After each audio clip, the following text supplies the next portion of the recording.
Welcome to Paranormal Gateway Paratalk. Tonight's special guest is Dana Louise.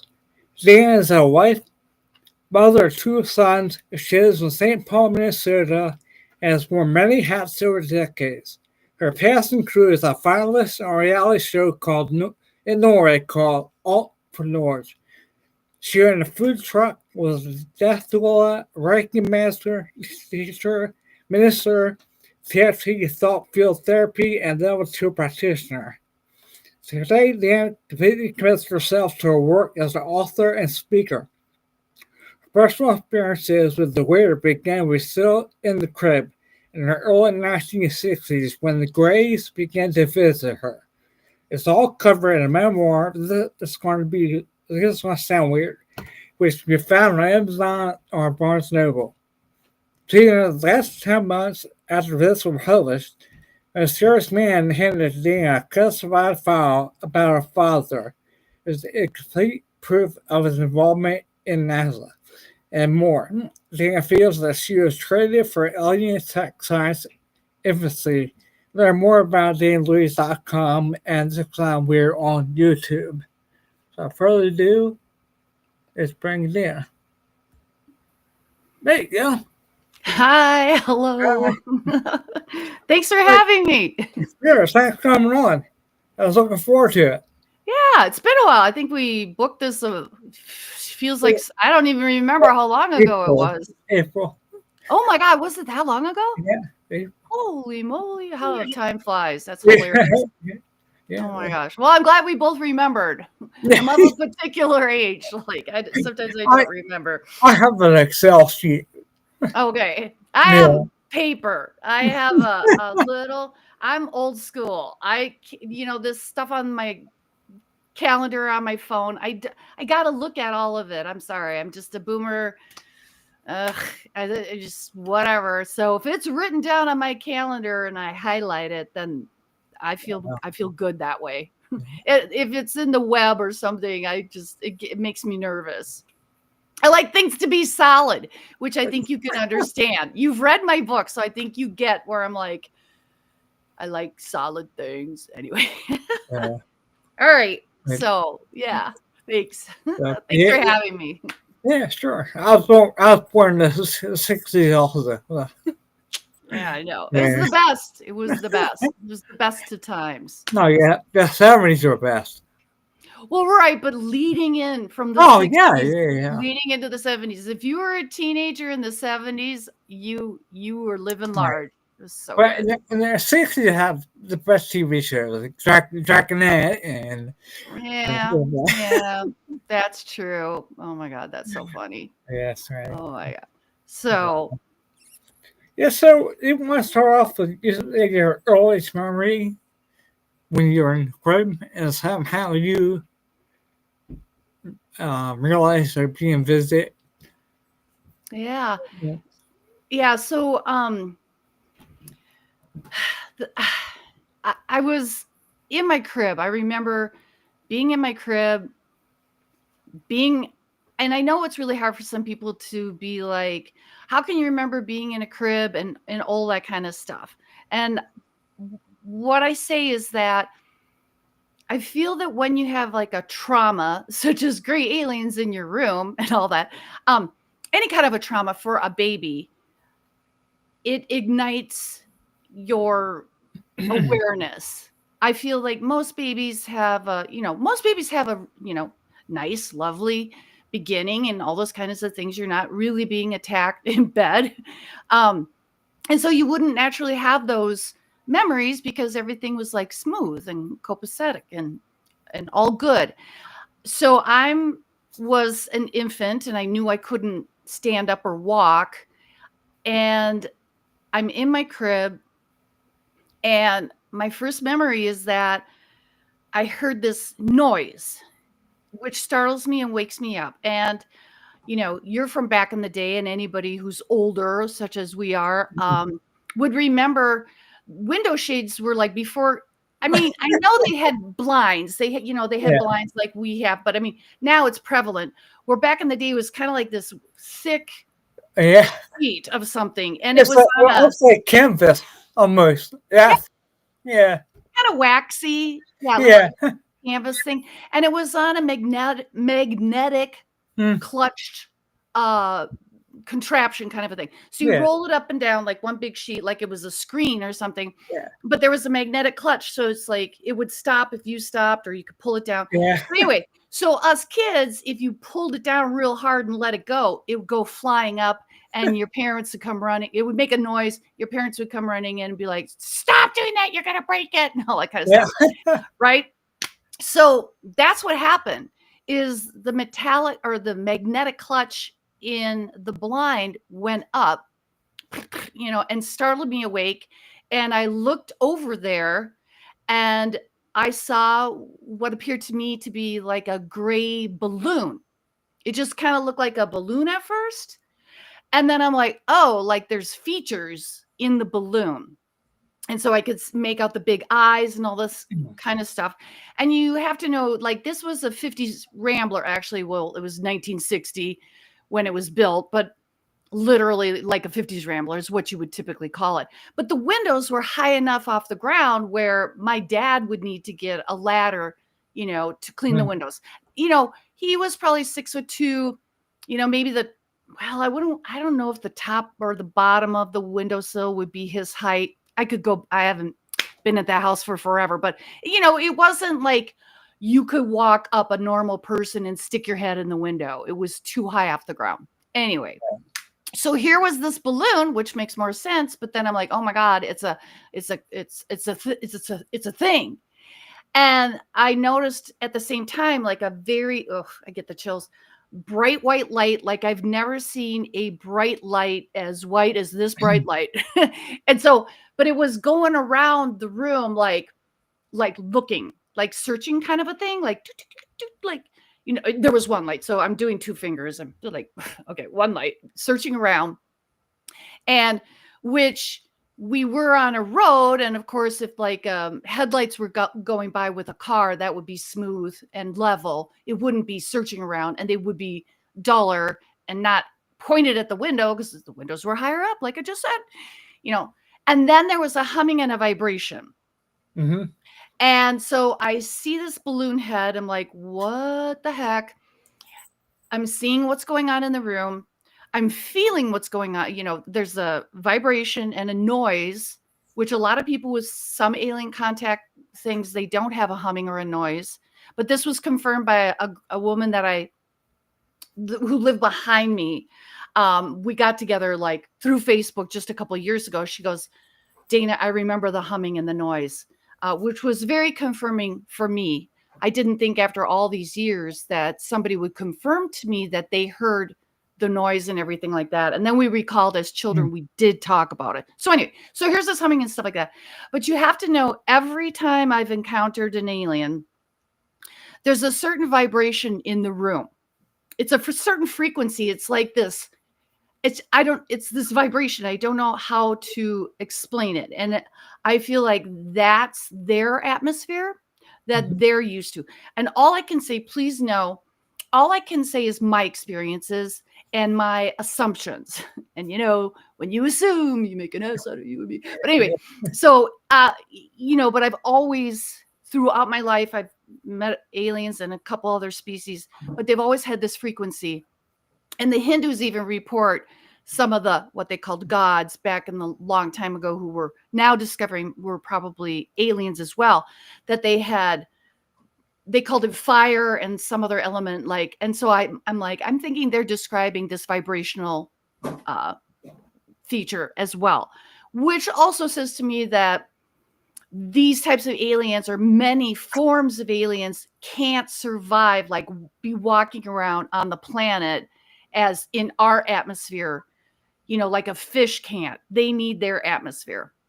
Or you could say it's this vibration and frequency is what would subdue people. But the problem is I was waking up and I was able to function and move. So I don't think that's the case. I think it was just the environment that they need. Okay, so here I am. I see this thing in the window and the light's going around. And then all of a sudden I could hear like this it sounded like paper rubbing together or something like that. I could hear bumping around, like bodies bumping around and paper moving. And then the next thing you know, I see gray alien heads coming over my crib. Now, to be fair, I can't tell you if they were standing up and they were tall enough to see over my crib, because later on when I was able to walk around, I remember giving them a tour of my house. And I felt like they were about my height. This particular troop of grays that would visit the house, that they were about my height. They were small, blah, blah, blah. But so that was the first thing, was basically that experience. Now going forward, and I think about this all the time. It's a conundrum for me because, the grays in this troop and whoever, this particular scenario happened for a good 8 to 10 years. We'll get into that for a minute. And then other aliens took over, blah, blah, blah. Anyway, but, so this was 8 to 10 years. And, where was I going with that point? I don't even know. But so, that was this troop. I'll just put it that way. And I don't remember all the times that they visited me. But I will tell you that even my sister noticed that this would happen after the visits. So many times I would remember them visiting, and then often I wouldn't remember, but I had unusual abilities, let's put it that way. Unusual abilities. I could manipulate electrical things and different things, and it would be very, very strong. And that would last for about 2 or 3 days, and then it would go away. And I always thought as a child, I'm like, this is super cool. Look what I can do. And like some of the things my sister's like, well, that's just static electricity. And I'm like, yeah, no, like, oh, me being able to change that digital clock, that's not static electricity. And she didn't really appreciate it, because she's my older sister. So she didn't like me being, weird or having a talent or anything like that. But, there was nothing I could do about it. And I thought it was kind of cool. And so, like I said, I didn't know every time that they visited, but I had leftover effects or affects, whatever, after they visited me. And so that, and I need to say also, the whole entire premise, the whole entire scenario of this, I would forget, like, as I got older, more towards, kindergarten, first grade, I'm getting older and stuff like that. And I would kind of forget that these things would happen. Oh, I remember what I was going to say earlier, but hold on to that thought, Dana. But I would forget, and it would be like a balloon string. I would forget, but then there was like a voice saying, remember, you need to remember. You need to remember this. Hang on to these thoughts. And what I was going to say earlier is like, I'm not quite sure as an infant about being frightened or traumatized, because I don't remember feeling that way, although it should have been traumatizing and whatever, like that first time. But I think I was such a baby. I was just like kind of more like shocked, but I don't think it's shocked as an adult would be. I knew that these things weren't normal because I'd been alive, just months. But I mean, I could understand, like, my mom and dad weren't, they weren't in my normal environment. So what the heck are they? I knew it was wrong. I also, was like, mom and dad are going to come in the room and save me because the window shade went up, Mm-hmm. And so I'm thinking he was probably more towards about 9 months old, a little bit more comprehension or something, but still a baby in the crib. Because, I remember that. And having a diaper and probably pooping in it. But anyway, so I knew something was wrong, that this wasn't normal. And I also knew, well, at the time when I was a baby, I couldn't really talk about it. But even as I grew older, to a year, when I started having vocabulary, I still didn't say anything to anyone. And it wasn't until I was much older and I was able to work these abilities, which was, tweaking my sister's nose, that, I was able to talk to her about that, but there was nothing in the world that I could see in my natural environment, like on TV or driving around, that looked like these creatures. So somehow or another, I was coping with it. I don't know if because I did black out when they came, I don't know if that was me being in a state of shock or them putting me out, because then I don't have a memory of what happened after that. The only time I really have a memory of them them coming or whatever is like when I was giving them the real estate tour of the house, like here's the kitchen, here's the kitchen, all this kind of stuff. And when I was older, I was probably about 4 or 5. I was down by the lake.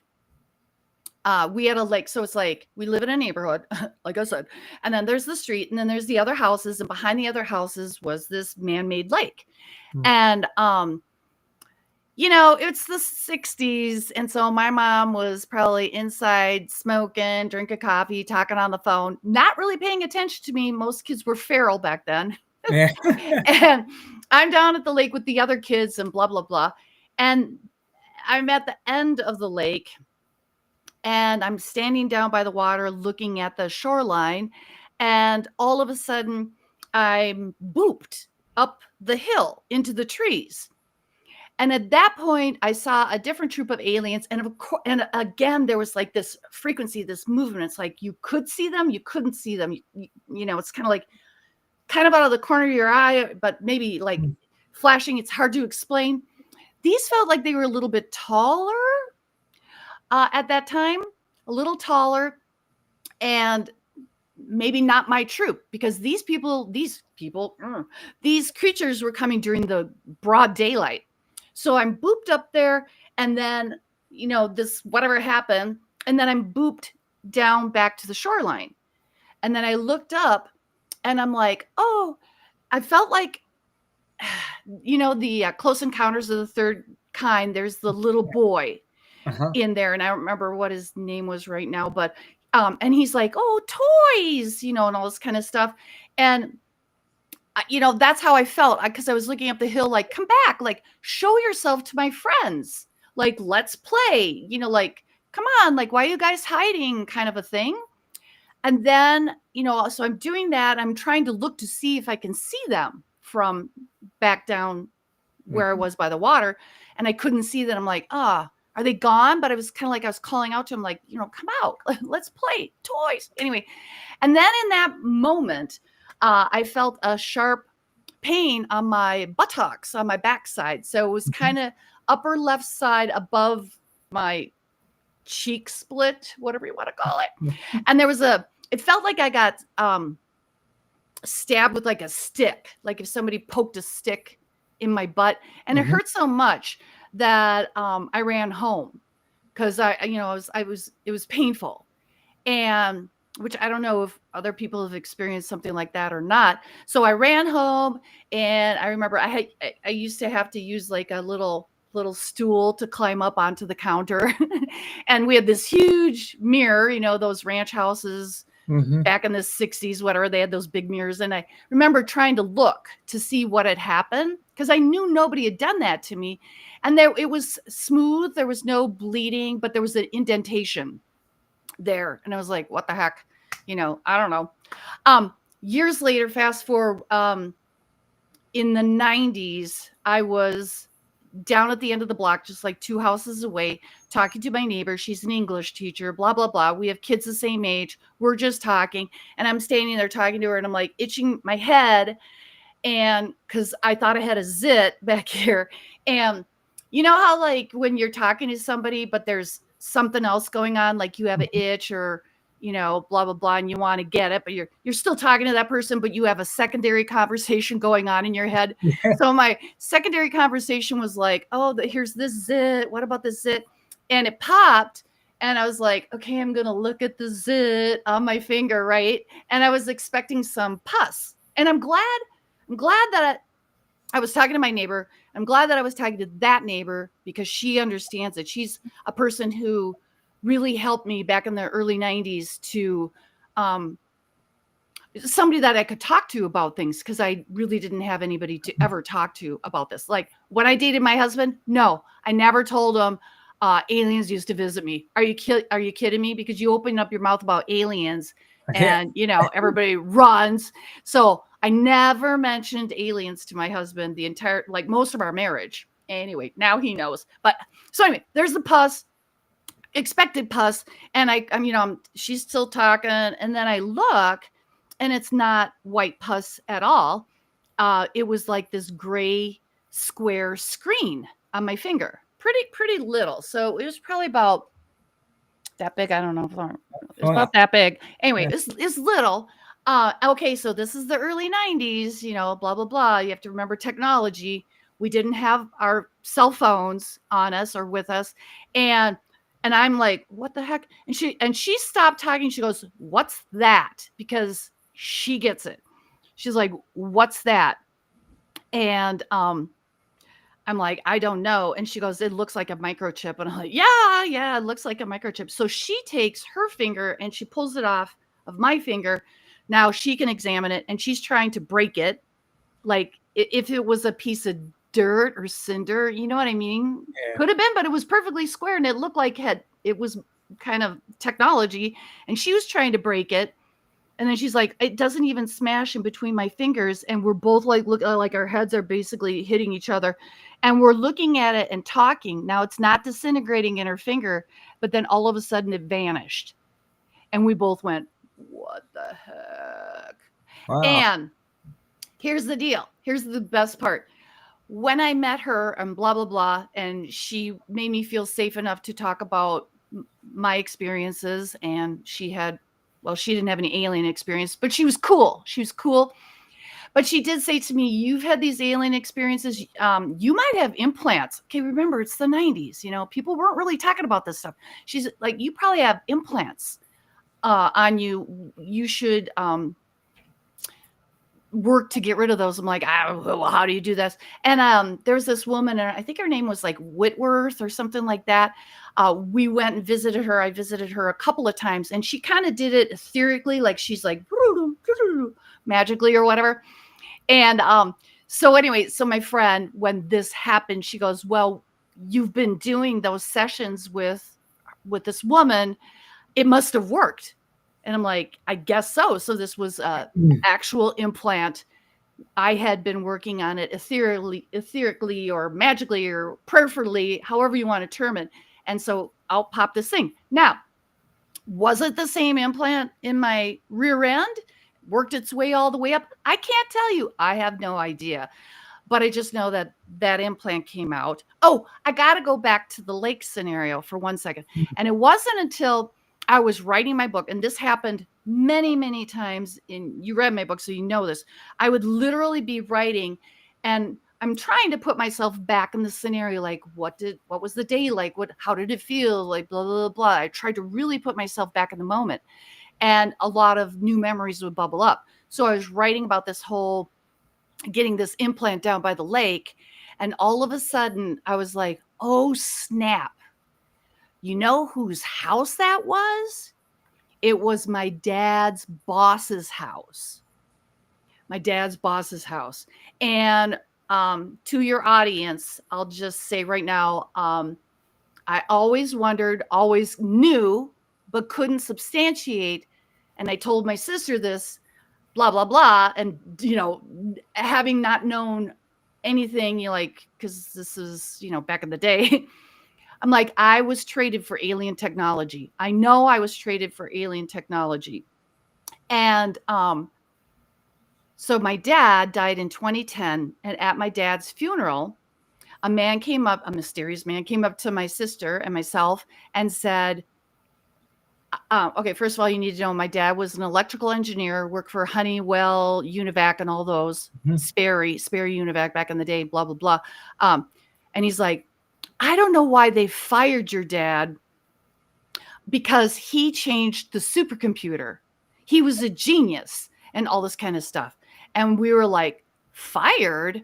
Because my dad always said, and this is a whole loophole, but my dad always said he quit.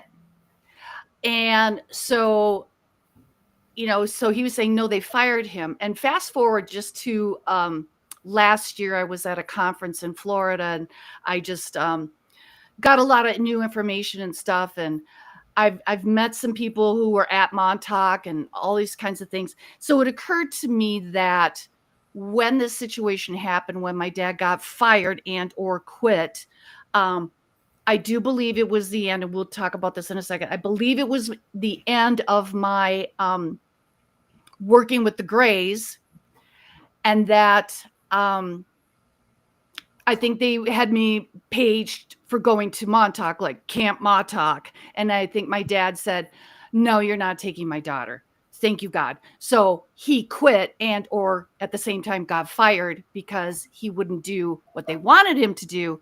And it was right after that was when I started getting pulled out of the house at night and looking up the sky. I think because those contracts had ended, they were enticing me into the space program. And so then that played out. So at first I was just witnessing the firmament opening up, and that's another like noise. It's like, whoa, and the whole sky shakes, blah, blah, blah. And the ships come in.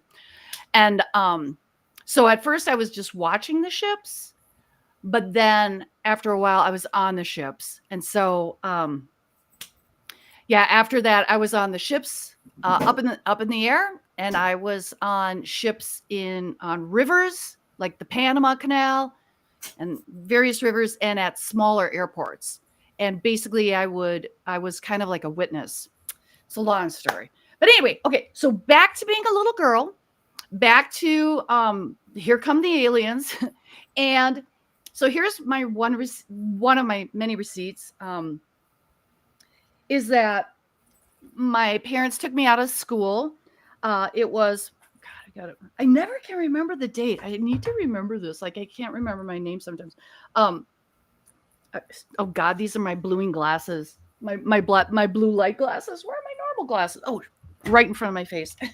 Okay, I'm a boomer. Give me a minute. Okay. October 29th. Yeah, I never can remember the 29th. 1970. And I'm going to hold it up for you. Let's see if I can get this right. Okay. Oh, so it says. That's that book too. Yep. Presidential visit, Rochester, Minnesota. There's even a number on here. Special guest, Dana. Uh-huh. And I put a post, just so everybody knows, I put a yellow Post-it note over this, and I wrote Louise with the heart because I don't want people to know my maiden name. And that's my dad's handwriting is I'm backward here, the Dana part. And so my maiden name is covered up because I do try to protect myself and my family. But anyway, so we drive to the Rochester airport. We live in Minneapolis, kind of. And then we drive all the way to Rochester, and it's during a school day. And I remember picking up the name tags. We walk out to the tarmac, and guess what? Up rolls Air Force One. We're with this group of adults. I'm like the only child there. I can see the media, like it's newspapers and radio and stuff on the side next to the airport wall, and they're all smoking cigarettes, whatever. And so here comes Air Force One, and out pops Pat Nixon and President Richard Nixon. And she walks straight up to me and hands me a single red rose. And after she leaves, whatever, and the media comes, it's the radio and the newspaper, and they're like, oh, hey, little girl, who are you? And all this kind of stuff, blah, blah, blah. So one part of that receipt is that if somebody had that radio interview, it's there somewhere, and there's newspapers and blah, blah, blah. But it wasn't until I was writing my book, I'm like, oh my God, was that a Mason symbol? Like, was she thanking me for my service with the gray aliens? I don't know, because after that, another alien group kind of took over. That's a whole nother story, blah, blah, blah. But I do want to stop and say, so my book came out in April of 23, and I was able to get a MUFON talk that November. And then so this is February of 24, I got a call from a mysterious man, and he's like, don't hang up, don't hang up. And do you know Don, blah, blah, blah. And I'm like, yeah, that was my dad, like who died 15 years ago. Like, what's going on? And he's like, oh, I found a file. I bought a desk 30 years ago. And I was cleaning out the desk, and behind the drawers, I found this file. And I'm like, right away, I know he's full of baloney. And other people are like, well, why didn't you bust him on that? I'm like, no, I want to hear the baloney story because it's hilarious. I want to see, how deep he goes, because I know what he's talking about. I know exactly pretty much who he is. And he says he's got this file. So let me show you. Here's another. Oh, wait. Okay, stop. Okay, going back to the Nixons, when I wrote my book, the voice said to me, hey, go look up the presidential diary. I'm like, what's the presidential diary? And so the voice is, I don't know, God, my higher power, angels, I don't know, whatever you want to call it. It's good. It's a good vibe. Anyway, and it tells me things, and it's like, go look at the presidential diary. So I did, and I looked at the manifest for that day, the flight manifest, and here it is. But I'll tell you who's not listed there. Pat Nixon. And she's not on any of the flights for that day, blah, blah, blah. Here, I got all the flights, and anybody can go and look it up. She's not listed on the official presidential record of the flight manifest. That's weird. Pat Nixon's not on there. So I know. And so I thought that was very interesting. And that's what made me think it was a Masonic thing, because she's not on the manifest, which means if that plane went down, no one's looking for her. And here she comes and gives me this red rose. I'm basically the only kid there. I'm like, what's going on? And then the voice said to me, keep that name tag. And I did all these years, And so, okay, so here we go. So anyway, so this guy's got this thing. He's like, la, la, la. Your dad. Oh, I found this thing. Do you want it? I'm like, well, yeah. So this was like on a Friday. He gave me specific times, like you can meet me from 11 to 1, or, all these specific times. I'm like, this is really weird, but whatever. So I ran over to it, and it was a house, and he was there, and I'm sure his wife wasn't home or something like that. And I meet him. He seems real normal, and he hands me this file. Now I'm going to show you. This is the exact file. You see how clean this thing is? Now I'm a mom, and I got 2 sons. And I'm sorry, and I'm a human being who's had furniture, and I'll tell you, any desk or drawer or something is a lint factory going on behind the drawers. And so this thing has no lint on it. So when I saw the file, I'm like, you're so full of baloney, blah, blah, blah, which is fine. I'm here for the baloney sandwich. So one of the things in it was this picture. And I went to another MUFON meeting, and I'm like, hey, you guys, do you know what this is? And they're like, yeah, that's the supercomputer. Here in this file is the supercomputer. Here in this file were papers. This file goes from 1960 to 2008. And I'm like, okay, buddy, 2008 isn't 30 years ago. Right? It's closer than 30 years ago. You just told me you found this file 30 years ago. And anyway, and then there's pictures of my dad, like all kinds of like file pictures and stuff like that. Now these were political pictures of my dad with Hubert Humphrey and stuff. And the funny thing was, I was praying earlier, like, God, I wish, because my parents are dead, and we were just chucking everything of theirs. If you've ever had to deal with your parents' stuff, you're just like, pitchfork. So now I'm like, I wish I had some of these things.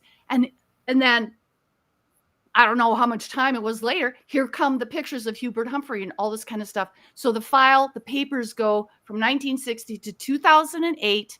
And in there were classified papers and talking about my dad doing talks for NASA. Now, I'll tell you a little something. My parents, if my mom knew that my dad ever did a talk for NASA, she'd be telling all the neighbors all these kinds of things. She'd be like, well, Don, he talks to NASA and all this kind of stuff, blah, blah, blah. And, they'd be name dropping it. I'm sorry. They would be name dropping it and using it as leverage. I don't even know. But that word never came up. And somebody else on another podcast said, well, didn't your mom know what your dad was up to? I'm going to tell you no, because if you're in a secret program with the shadow government, you don't tell anybody, because I'm sure they threaten your life and they threaten anybody's life. Like, you can't talk about this stuff, right?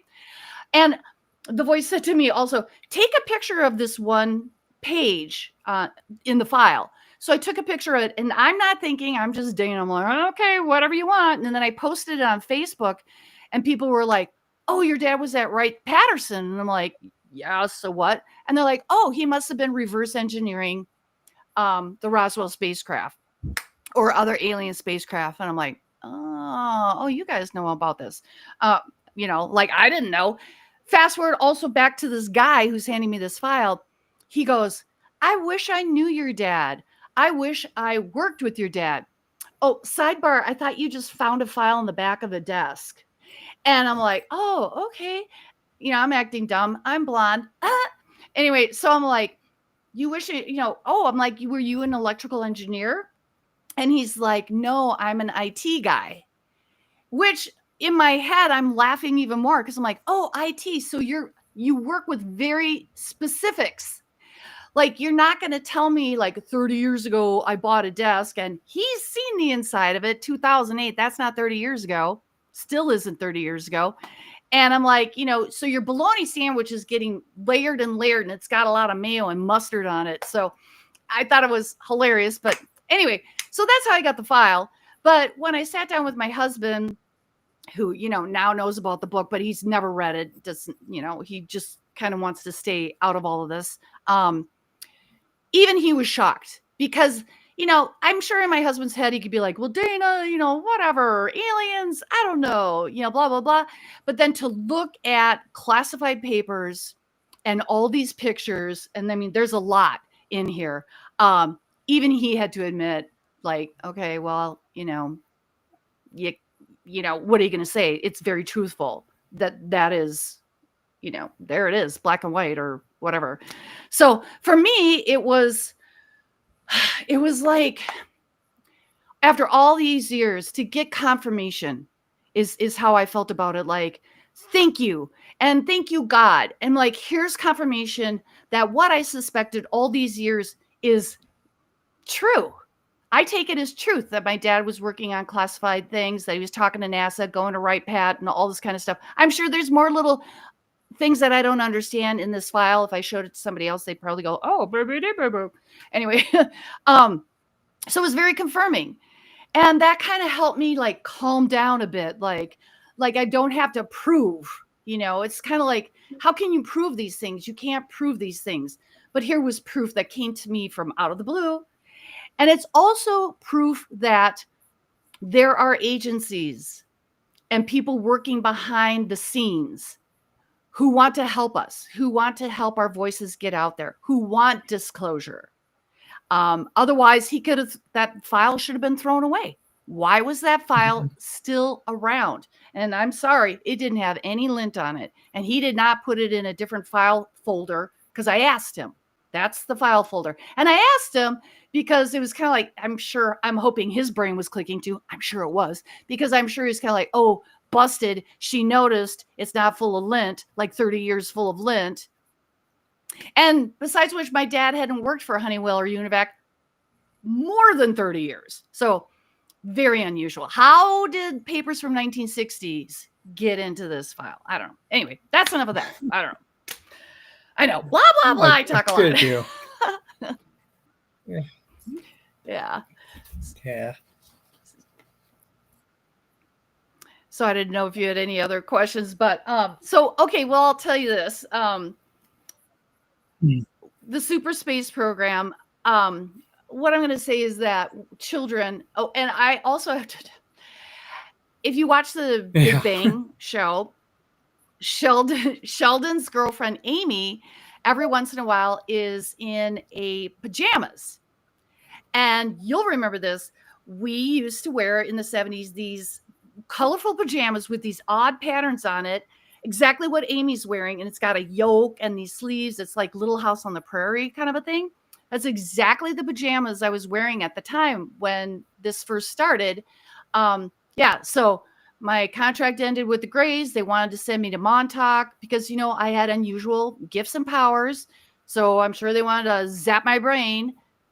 Anyway, and so when I saw Amy on Big Bang wearing these pajamas, it was kind of triggering for me. It was kind of like a maybe tongue-in-cheek, like, another Hollywood disclosure, those in the know will know. Like, that's what they're alluding to. So they take children into the super space program.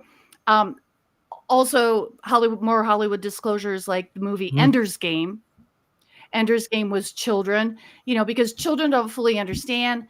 Children are quick to learn. Children don't ask as many questions as adults. They can't fight like adults. They're not sassy like adults. And they're malleable.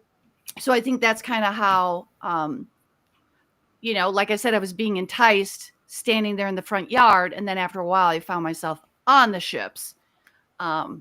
Yeah. So, that was a whole nother thing. But anyway, so I just always wondered about Amy and her pajamas, because I'm like, snap, those are the pajamas I used to wear. And that's when my space program days started. Me and my brother used to have the one-piece jam that says zip up the front. And they had the plastic white bottoms on your feet. Oh, yeah, those. Yeah, I love those. Well, but you could slip if you had linoleum floors or something. Those because they had the little footies. Oh, and they were too hot for me. Yes. They were hot.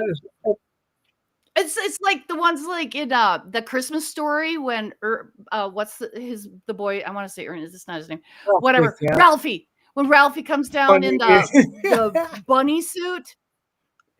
Yeah, I mean, I don't know if they had those bunny suits back then, but they sure did have those zipper things. And which is also like when I was in my crib, I know I was wearing my zipper bag. Do you remember babies used to have like a zipper, but it was kind of like a pillowcase, right? So there was no feet in there. It's still zipped up, but there's no feet. So your little baby legs could kick around and stuff like that. So I remember that's what I was wearing. And then I wore those for a number of years, I'm sure, because I remember when I learned to walk, I would put my legs out like this and then run like that, because otherwise, if you were walking, you could trip over the extra fabric. I don't know. Anybody who's old, you'll know what I'm talking about. Anyway, so yeah, and I think, there's, I don't remember being off-worlded. I know other people talk about being off-worlded. It could have happened, but I don't remember any of that. And, but what I do know is my dad would have people over to have beers in the backyard, and I knew they were special ops, black ops, because they said it, and I'm a little girl. So why am I a little girl sitting out back with a bunch of geezers who are drinking, case after case of beer, getting, loony or whatever.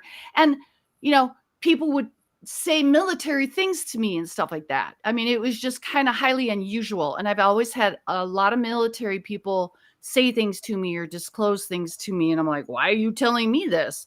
My dad even talked about military stuff. He didn't talk about that with a lot of people. Like, I don't know if he talked to my mom much about it, or my sister. I think he said some things to my brother, maybe, but he did disclose things to me. And so that kind of smells like, I don't know, because there's these people who talk about 20 and back, and I don't know, and I can't say, I'm not going to judge somebody else's story, because, you can judge my story as well. I'm going to take what you're saying as truth. I just don't have any experience with it, but there's a little smoke around. So where there's smoke, there's fire, maybe. Here's the other part. I don't want any regressions or any of that kind of stuff, because I don't really, I've had enough. I don't really want to remember. I don't want to know what the Greys did to me. I don't want to know this. I don't want to know that. I don't want to remember, which leads me into the Sigmund and the Sea Monsters. I don't know if you remember that chapter. Okay. Yeah. So, yeah. to let your guests know, Johnny Scott. Yeah. Yeah. Well, there was a TV show back in the days. There was like HR Puff and stuff. I mean, come on, really, people. Yeah. Yeah. And Witchy Poo and all this kind of stuff. So there's a show called Sigmund and the Sea Monsters.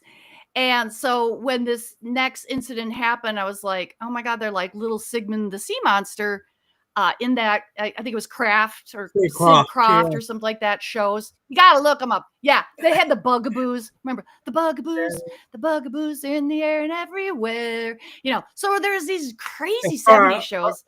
They made Pee Wee Herman look tame.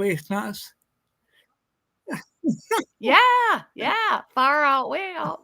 Anyway, so my husband and I, we live in split level, whatever. So I don't know why architects think like the parents' room should be right next to the kids' rooms, but that was back in the day before we had, like baby monitors. So, we're a young couple and, you want to like have a date night, but you can't really go anywhere. So we would start a fire, not in the house, but I mean like in the fireplace and make some cocktails, watch TV, have our date night down there. And then we'd sleep down there. And so we're down there, we're asleep, blah, blah, blah. Next thing you know, oh my God, next thing you know, all right, so our head should be over here. Next thing you know, I wake up and my head is hanging over the bed or it's a pull-out mattress, pull-out couch, okay?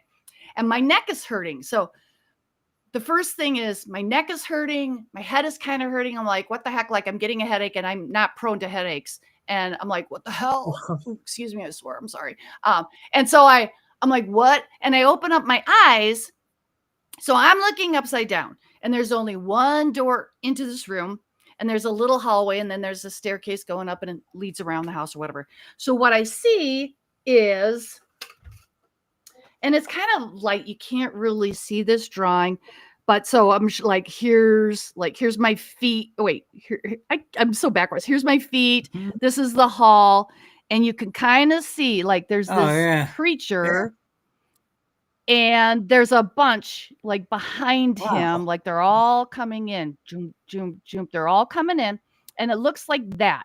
Now, okay, so some people think it looks kind of like an owl. It didn't look like an owl. It's just my bad drawing. I'm not that good at it. What it looked like was a log, like a swampy log creature. So it was short like a log, like about this tall, and had these like fins kind of for arms and fins kind of for legs. Think about E.T. when he was squat. Like that. But they had sharp, edgy, angular features and modeled around their face but square and they're walking in. They're trudging in. So they're like, boom. I'm like, WTF, like, here we go again. Like going to bed for Dana is always fun. You never know. And so it's upside down and I'm looking at it. And one of them pulls off to the side and says, are we scaring you? Or something like that. And at this moment, I'm having a lot of French. And if you understand what I mean by French, it means swearing. And I'm like, yeah. And she's like, I think because she seemed kind of feminine, although the voice wasn't distinctly feminine, but blah, blah, blah. I just kind of had that notion. And she's like, how's this? And they shapeshifted to look softer. And I'm like, still no bueno or whatever. That's Spanish. But I'm like, blah, blah, blah, blah, at them. And I'm like, why are you here? And she's like, this is what I like. She goes, we're here to save your planet. So in writing my book and everything, I'm like, they said, we're here to save your planet, which means that they weren't mid center world, or some people believe that there's other creatures that live inside the planet and all this kind of stuff, or that they live on this planet in a different vibration, which could be true, or they could be living in the ocean, because I have a feeling that there are aliens living in the ocean. we can't explore it. I can't go down there, so I don't know what's going on. But anyway, we're here to save your planet. And I'm kind of like, F you, French, French, French. And so I knew I was kind of paralyzed at that time, and I've gotten used to this. So I'm fighting my way out of it. I'm trying to get my head up back on the mattress. Now, my husband's head is in the natural place on the pillows. My head was over the mattress, and I'm trying to look, and now I can see my feet. Oh my gosh. And so at my feet, first thing I noticed was a huge light. Just it was probably about this big, and it's over my feet, and it's this iridescent coral, like the back of a shell, like what you would see in a surgical room. It actually looked more like the old dentist lamps, because there was like the dentist lamps were like oblong like this, and they looked like they were iridescent, like the back of a shell, like that. So it had that color, and it was that big. And out from underneath the light, now I'm telling you, there's all these little creatures coming in. I don't know where they're going. I can't see where they're going, what they're doing, anything like that. And they're kind of like the height of the mattress. So I don't know if they had a choir deck, what they were doing over there, because I'm looking at this lamp, and here comes this creature out from underneath it. Now, the moment I saw this creature, I'm like, oh, snap. I remember you. And it's smiling at me. And I'm like, because in that moment, at that time when I started on the super space program, when I was dismissed by the Nixons for my thank you for your service, whatever, where's my pension, a-holes, where's my pension? Anyway, so when that happened, I remember being back in the day, and I would draw like a bubble head, like a, remember we used to do hangman? There was a thing called a hangman drawing. I know a lot of younger people wouldn't know. We were so bored. We didn't have whatever technology. We would make like a hangman square, like a halo, and then a little hangman noose. And then you would take turns drawing the hangman. I can't remember how the game went, but you would make a hangman. Well, anyway, but what I was doing was just making the head and the body, and I would make the arms be swirly and long and swirly. And then I would do that, and I would look at it, and then I would laugh and then rock back and forth. So it was like I would look at it and laugh and rock back and forth, which I think now as an adult was a trauma response. I did not have any conscious memory of this creature.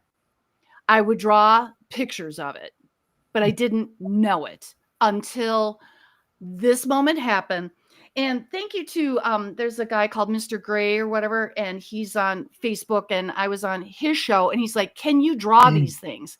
So I'm like, oh my God, I'm the worst drawer, but I did it. So thank you to him for making me do it. I tried my best. But so I don't know how to do this, but this was kind of the best. So here's the, wait, God, I'm getting this all backwards. Here's the lamp. And here is this creature. And he's coming up. Now, here's my little, here's my tootsies. And over here is my husband sleeping, as he usually does when all these things are coming. I'm like, where are you? Anyway, so this thing's smiling at me. And if you can notice, it's wearing black Speedos.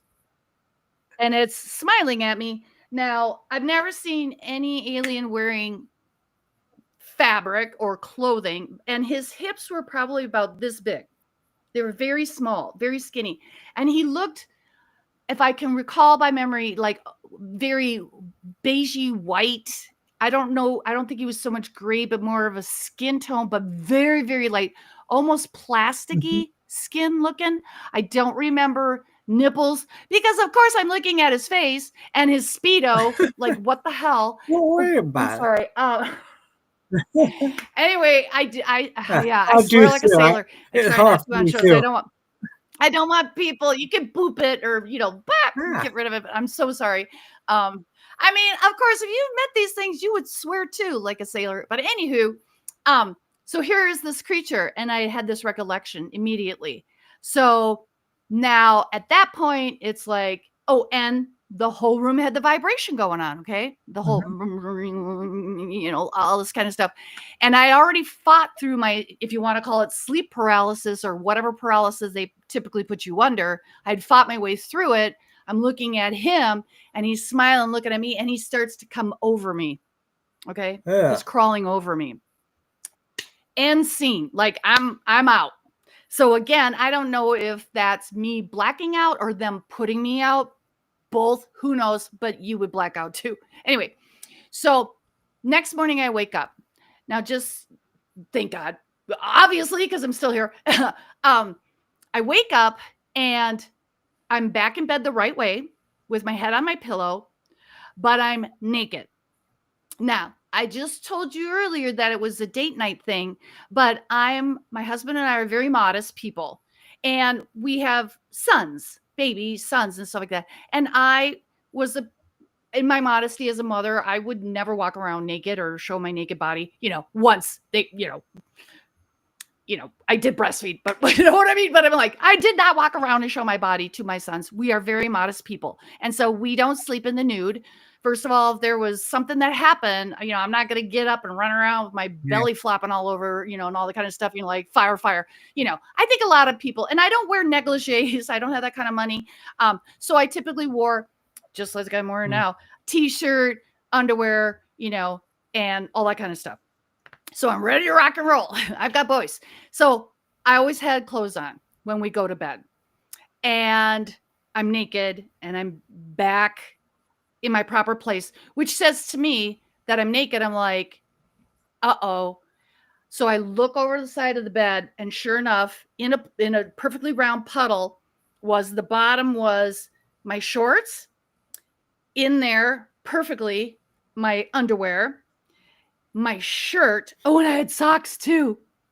I forgot about that in the book, but there was my socks, my shorts with the underwear in it, and my shirt with the bra in it, all as if I had melted away, and all those clothes were laying there, which I knew from earlier stuff that is classic of an alien abduction. And so that was very confirming to me, because I'll tell you what, when I go to the doctor's office, I fold my clothes, I put it, make it look nice. But if I'm at home or something like that, I would probably toss it over the chair, kind of whatever. I'm not going to sit there and do something like that. A perfect circle. Who does that? Nobody puts their clothes in a perfect circle. Tell me anybody that does that or pays attention. The underwear would be outside of it. The bra would be outside. Women normally take their shirt off. Bra, why would you put them back together?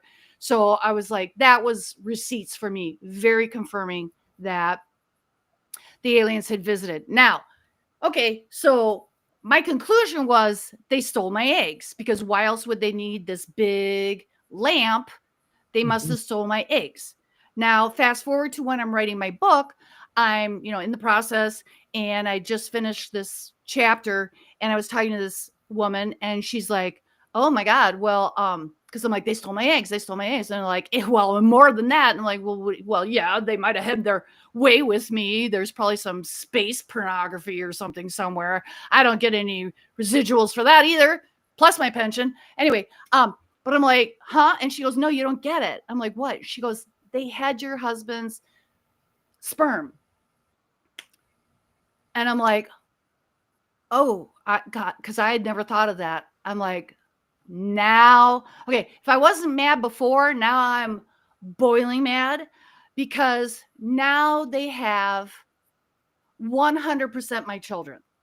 Like, I love my two sons like you have no idea, like any mama bear, you know what I mean? Like, I used to say this story when I first started doing podcasts, and I would start to cry, and I still might, because it's just very upsetting to think that I have full legitimate, not hybrid, full legitimate human children, and or they could be taking that sperm and doing I don't know what, or making hybrids, or they could be growing them, cloning them. I have no idea what they're doing, but it's 100% my children.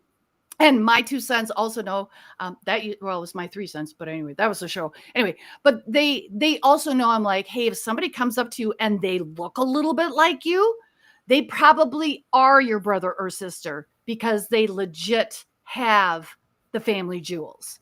And so going back again to the whole trauma thing as a baby and all this kind of stuff, it's like I just always just take it. And it's kind of like I can't wrap my head around. I talk about that concept, but I talk about that concept as in something over here. To bring that into my heart, I can't even begin to embrace any of that because I don't want to think about it. You know, hey, if the aliens are watching, if you have my full grown children or something, I would love to talk to them. But please, could you knock on the door? I don't want any of this baloney in the middle of the night because it's hard enough sleeping and I'm an old lady. I don't want to have a heart attack. So knock on the damn door and I will open it. Thank you very much. Let's just all play very nice. So whoever's watching this and and I'm hoping it's not hybrid children. I'm hoping they're like, hi, mom, whatever. Like, don't eat me. Anyway. So, this is just kind of the thing. It's like, because like a lot of people who've had experiences are traumatized and you can tell when they're telling their story, but I kind of feel like because it started so early with me, it's just a part of my life, and going to bed, I never know what's going to happen because you read my book and I'm just going to tell your audience the paranormal and the supernatural have showed up at my house or whatever for most of my life. And I'm talking ghosts. I'm talking angels. I had one shadow hat man that that's a whole nother story. Maybe we could do that too. I don't know how much time. Oh, it's 7. I don't know. Well, maybe we should be wrapping it up. But because I got so many stories, as you know, there's like all these different chapters, all these different stories. I guess I'll have to come back and talk to you again. But yeah, I mean, like maybe hopefully your audience, finds this interesting. But yeah, these are my experiences. And I just want to say to your audience, you might not think you had an alien experience, but because you're interested in this subject or something, I'm thinking there might be a little smoke, might be a little fire. I don't know. And maybe you do fully consciously remember having an experience. But my whole thing is, and why I do this, because I don't get paid. You don't get paid. We're doing this out of passion. We're doing this out of passion.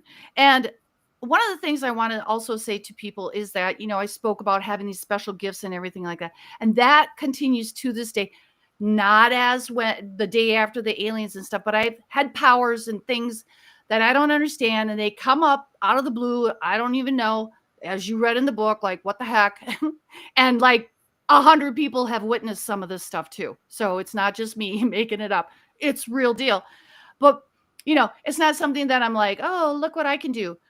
What I feel in my heart is that this is who and how us humans are supposed to be and or meant to be. And that on this planet and in this realm, these powers have been taken away from us. And we've been systematically shut down in this matrix. And so part of my whole thing is like, I want people to remember. And I always go, remember, Winnie, remember, if you ever saw Hocus Pocus. But I'm like, we need to wake up and remember who and how we are. And I call it as being whole, holy humans.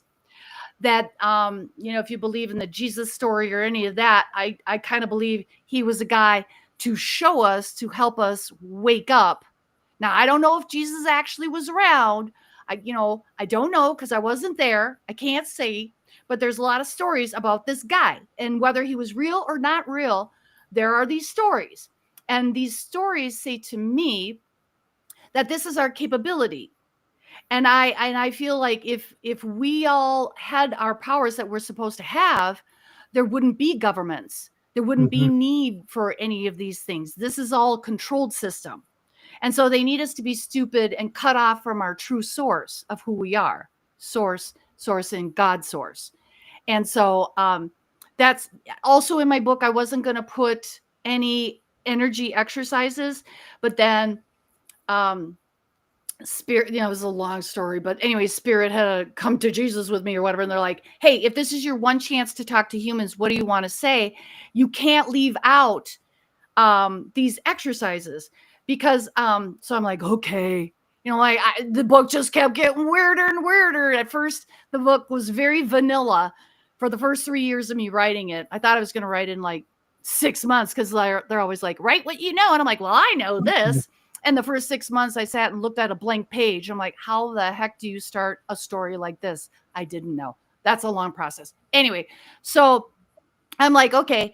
So a couple of the exercises, well, there's one, and I feel like it's a little bit shocking for people to do this exercise because you're going to do it and you can't deny that you did it. And I'm not going to say what it is. People have to get the book and read it or watch some of my videos or something like that. But this is also specifically to what I believe is the power of prayer. Maybe you could call it magic or manifestation. I just think it's the way we are supposed to be able to move energy as whole holy humans. And so this one particular, I start the ball rolling with this one. It's like, do this and you're not going to believe it, but keep doing it. And every time you don't believe it, you're going to have to come to the realization that you did that you are a powerful person, that you are a creator in this realm, that you're a part of God source energy, whatever you want to call it. I don't want to get into semantics too much. Everybody has a different faith, call things differently. Some people are afraid of all these words. But so I did put these exercises in the back of the book to help them connect with their true whole holy humanness. And that is my evil plan is to help people. Yeah, mustache twist is to help them get back to source energy and being whole holy humans. Because if we all start talking, and so I want to say thank you for holding the space for people such as myself and others, and that your audience is free thinkers enough to listen to my story and other people's story, because the more voices join together and become more human, they can't stop us, and we will break the system. We will break the chains. They won't be able to do the horrible, evil things that they're doing to us. And so it's a prison break. And so that's what I'm all about. See, I'm still a hippie. So that's what I'm all about is that. So that's part of why I made my story public, because at first I was like, I'll write this for my children because they know some of the stories, not all the stories. They're not listening to mom. What do they care? Like blah, blah, blah, mom, blah, blah, blah, blah, blah. You saw a ghost. Okay, blah, blah, blah. What do they care? But I would figure my grandchildren might want to know, because I don't know when I'm having grandchildren, but I'm like, by the time they get old enough and mature enough, might be gone. I'm planning on living to 130 or 140, maybe 160 if I push it. But anyway, but I want them to know. And also it was a good exercise for me to go back and go over these things. So it's like, I wrote it for my children, but then the voice, God, whatever, was like, you need to, and I've been told by other psychics and stuff, there's this book, you have to share it with the world. I'm like, okay. So I didn't know what the book was going to be. I was in denial, up until like, this was 2019 when I started writing the book. So I quit everything, all my businesses and whatever, and just started trying to write. And then COVID happened. So that kind of made it like, that was okay, because nobody else was going out and doing anything. So I was just like sitting there writing, blah, blah, blah, blah, blah. And it took me 4 years to write the thing, which was shocking. But I also wrote it mindfully. I wrote it with envisioning the audience.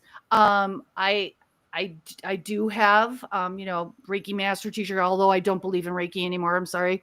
Hate to say that, but we've moved on from that. Things have moved on, people. Anyway, so a lot of my energy, my word and my prayer is in that book. And so I am sending out my word and prayer and a prison break to all of us people. And that's my story. I'm sticking to it. You also have recipes in that too. Yeah. Okay. Yes, because my grandchildren, because I'm sure my sons would be, yeah, whatever, or they'd lose it. So, right. So that's the other thing, is like family and community and stuff like that. Hearts and hearths, being in the kitchen, the heart center, of the family and your home and all that kind of stuff. And so for my grandchildren or even your audience, I put my spaghetti recipe. It's not mine. It's Mama D's. She used to be a restaurateur in Minneapolis, and my dad used to take lessons from her, Mama D's and Leanne Chin, if you've ever heard of them. Anyway, because there used to be the Galloping Gourmet back in the day. And so he used to, with Julia Childs, the Galloping Gourmet, Graham Kerr, nobody talks about him, but my dad and his friends thought that was pretty sexy and cool. And he was this British guy. So he's kind of like the male version of Julia Childs, only he was like, woohoo, which was more like my dad back in the 60s. Anyway, so I got this spaghetti recipe and, how to make the sauce and how to make the lasagna. So it's her lasagna, and I put my little twist of what I do in there. And then there's this cake, and it's called Crazy Cake. And there's no eggs or milk or anything in it. It's like flour, baking soda, vinegar, oil, and you pour boiling hot water over it, and then you mix it up in a pan and you bake it.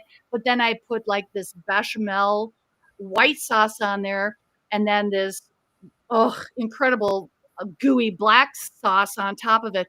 The cake in the 9x13 pan probably weighs 5 pounds. And I'm not even joking. It's like I made it for a girlfriend for her birthday. She's like, oh, you weren't kidding.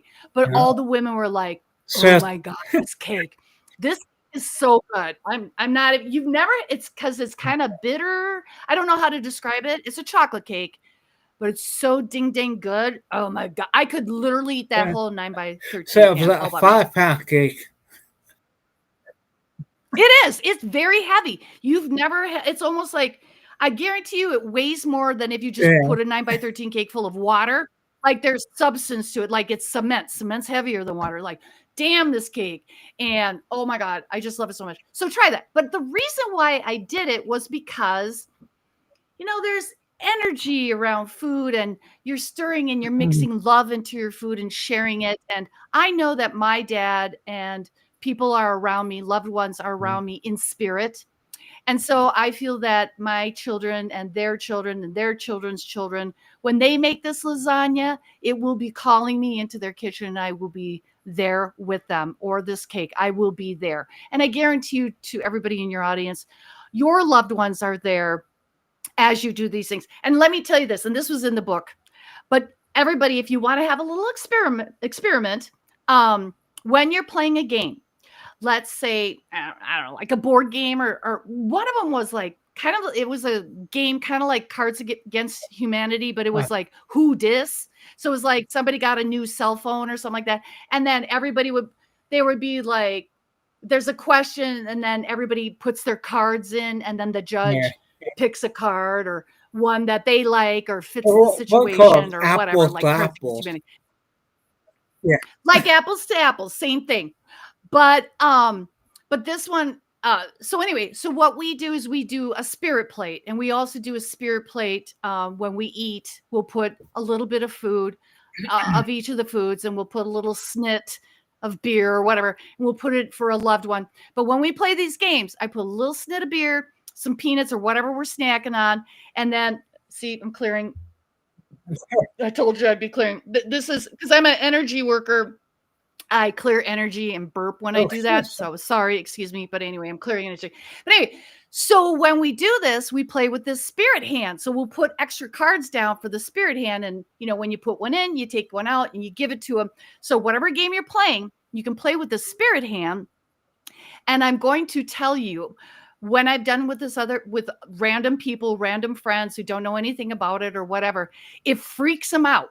Because there's been times like this one particular game we were playing where there was a 2-part answer. So it's like you needed to put 2 cards down. So it's 2-part answer. And the judge picked, so it's 2 cards, 2 cards, 2 cards, and picked the 2 cards. And they're like, is it yours, yours, yours? And everybody's like, no, no, no. And they're like, the spirit hand did this?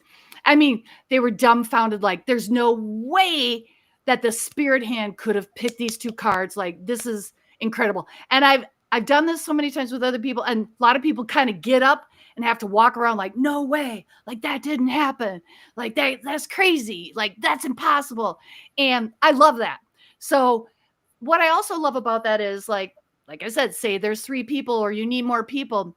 Now you have another person and you legitimately talk to that person as if they're there or whatever. And you'll know or sense who you think is coming in or something like that. I'll be like, you're a wiseacre. You must be my dad. Anyway, so, but give it a try, because the more we work with spirit, the more spirit works with us, so that's kind of our training wheels of like, work with spirit, spirit will work with you, acknowledge spirit, spirit will acknowledge you more and more. Start having those conversations, because that's also on the other side of the veil where I do believe our loved ones are there. And that is where we will go. This is my belief system, because I've had some experiences that we will continue on, but only as in frequency and energy as source energy. That's my story. Anyway, so yeah, try that. Have fun with it. Get the book, read those other exercises, scare and shock yourself. You will be amazed. But in wrapping up, I want people to be wholly human, because I'm tired of this hierarchy, which is using and abusing us on many, many, many levels. I hear you. So, yeah. Yeah. Well, anyway, I appreciate you having me, and thank you so much. So this kind of, I'm so backwards. This is kind of my book. I'll show you.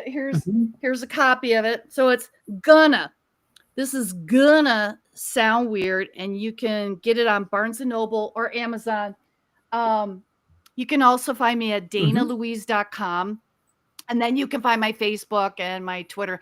And I hate social media. I don't like being on it, so I don't do a lot. I'm more on my personal Facebook page than my this is going to sound weird Facebook page.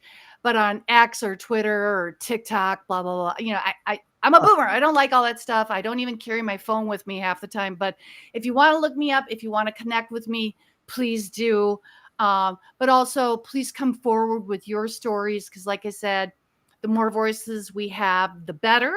And then it's the uprising. And also, thank you again for your audience, for being open-minded, and also to you for holding space for us, because, you're not getting wealthy off of this either. This is a passion for you. So I'm just saying thank you so much for doing that, for all of us to connect, because that's amazing. Because I don't know what I would do without you. I have other experience for as long too. So I'm gonna get the word. I had like 4 so far. So wow, I had that's cool. Well, anyway, anyway, I was like, you on again. So yeah, thank you. Yeah. Anyway, and thank you to your guests, and thank you for the little spiel. Like, if you want to get in contact and all that kind of stuff, I have to do my little part of that too. But I'm hoping if you do read my book that it will help people in many levels, in many ways, and that's why I wrote it. Yeah, and I even got recipes in there. So yeah. Well, thanks. And pleasure to have you on there. So, like I said, I'll get it back on in the future. So I'm gonna be out of US for a while. I'm going on vacation now, a couple weeks. So back home, where are you gonna go? Hang out with family and friends. Oh, okay. Yeah. Well, that's nice. That's sweet. It's good you can do that. It's because sometimes it's hard to travel and all that kind of stuff. But anyway, thanks you guys, and thank you for having me. I appreciate it. Have a good night, man. You too. Thanks, you guys.